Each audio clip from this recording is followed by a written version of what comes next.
Hey guys, it's Rob here and welcome back to another video. In this video, we are going to talk about some of the recent Nintendo Switch 2 stuff that's been happening. If you guys remember, during the Nintendo Switch 2 trailer, there was 2 USB-C ports on the Nintendo Switch 2, so there's a patent going around that tells us why that is. Or at least potentially anyways. It's not confirmed by Nintendo, so take it with a grain of salt, I guess. I mean, it's a patent for the Switch 2, so technically it is news.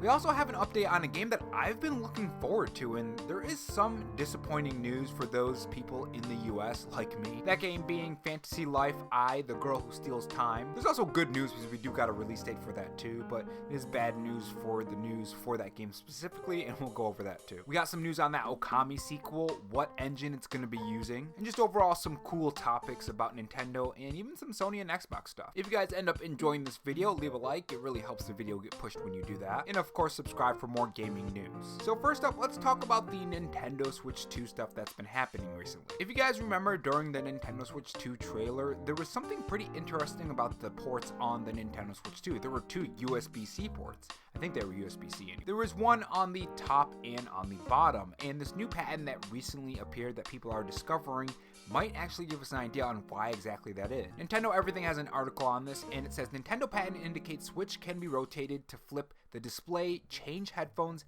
and USB port positions. Another potential Nintendo Switch 2 patent is making the rounds, this time suggesting that the system can be turned upside down, change the positions of the headphones and USB ports. With the current Switch, there's just one way to orient the system and attach the controllers. With the upcoming system, however, you now snap on the Joy-Con with magnetics. Additionally, now it seems it'll be possible to turn the controllers upside down and have them set in the wrong side of the system. The heart of the patent indicates that the Nintendo Switch 2 will be able to flip the display 180 degrees. A portion of the document brings up that the system only has one headphone support, or headphone port I mean, but players will be able to decide whether to have it on the top or bottom of their console based on their preference. If you insert the Joy-Con upside down, the screen can be flipped and the headphone jack and the USB ports would be on the opposite end of the system. Now, Nintendo Life does have a description that was from the patent, and this is what the description from the patent says. The user can use the game system by mounting the right controller and the left controller on the opposite side of the main body device.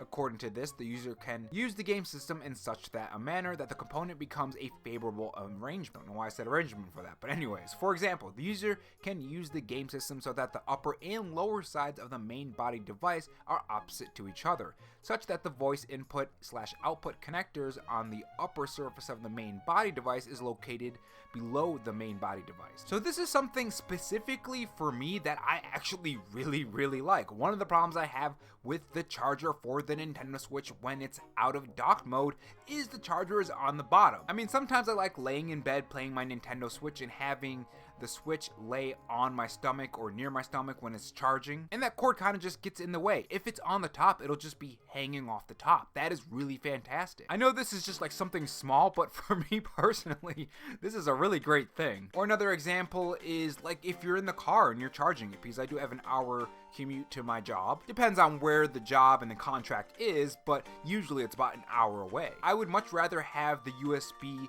charger coming out of the top port than the bottom port when it's connected to the car charger. And for those wondering, how the heck are you driving to a job and playing the Nintendo Switch at the same time? I'm not playing the Nintendo Switch while I'm driving, guys. I promise.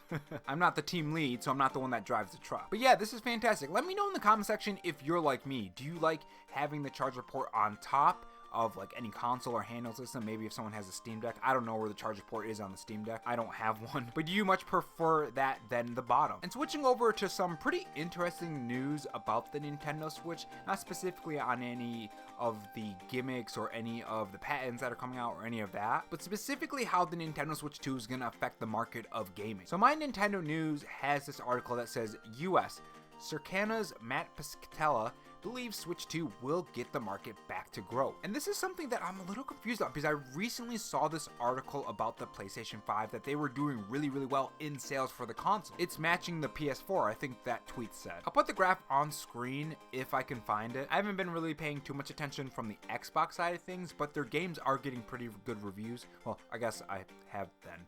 I've been paying attention to the reviews, I should say, not how Xbox is doing financially. I really just don't care. That has nothing to do with me.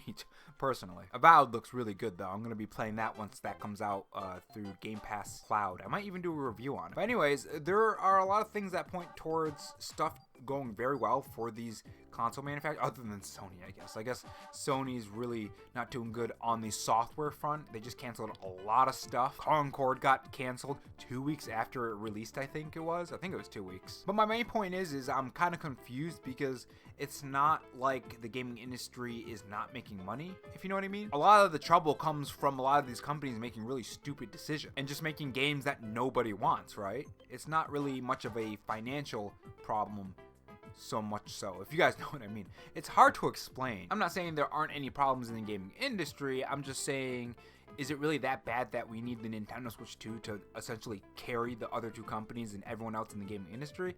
Are things really that bad? It could very well be. I don't know. I don't really keep too much attention to this. I kind of like to focus on the good games. Life can suck. I like to enjoy this stuff and kind of get away from life.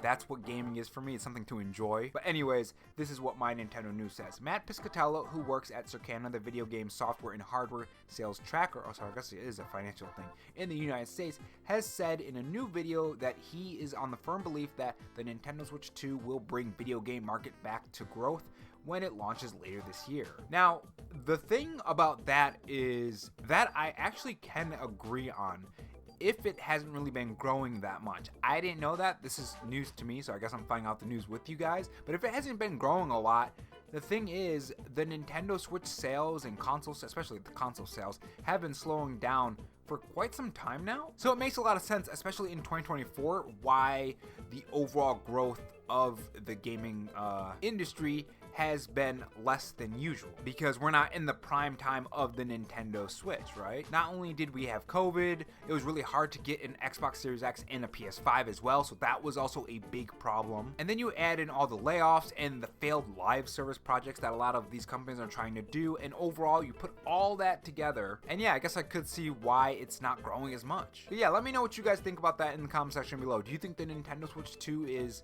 I don't want to say save the gaming industry, but you think it's going to be a big help financially to the gaming industry when it comes out? And moving on to some smaller news about the Okami sequel. Apparently, it's gonna be made in the RE engine, the Resident Evil engine. Does RE actually stand for Resident Evil? That's kind of funny if it does. I know exactly what engine that is. I'm just wondering if it actually does stand for Resident Evil. Okay, I just looked it up. It's Reach for the Moon engine. It's just funny because I always associate it with Resident Evil, that I just think it's the Resident Evil engine.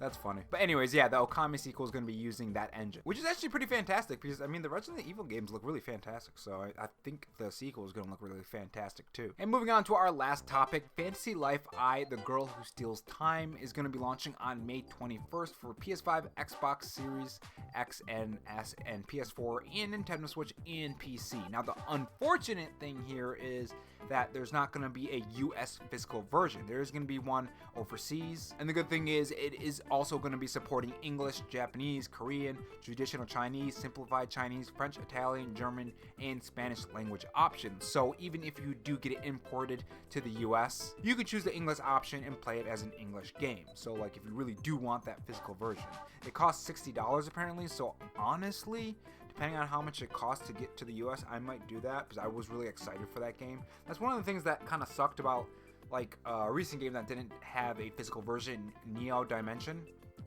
I don't know why I said it like that. It's that Square Enix RPG. Man, that game looks so fun, but the only place I could find physical is on Amazon for some reason. It was really weird, which I still do want to play that, so I gotta see if I can find a physical version. Maybe someone sold one at GameStop or something. But yeah, that's all for today, guys. The reason why this is just voice behind gameplay is because I am totally fried this week. I've been doing like 2.5 hours of cardio, weightlifting, and then 8 hours of contract work, and then doing the YouTube in between for the higher edited videos. So it's Friday, my brain is fried, and it's voice behind gameplay. Enjoy the Nintendo music in the background, and just kind of leave it on maybe while you're driving, or like a podcast. But yeah, thanks for watching, guys, and I will see you guys in the next video. Take care.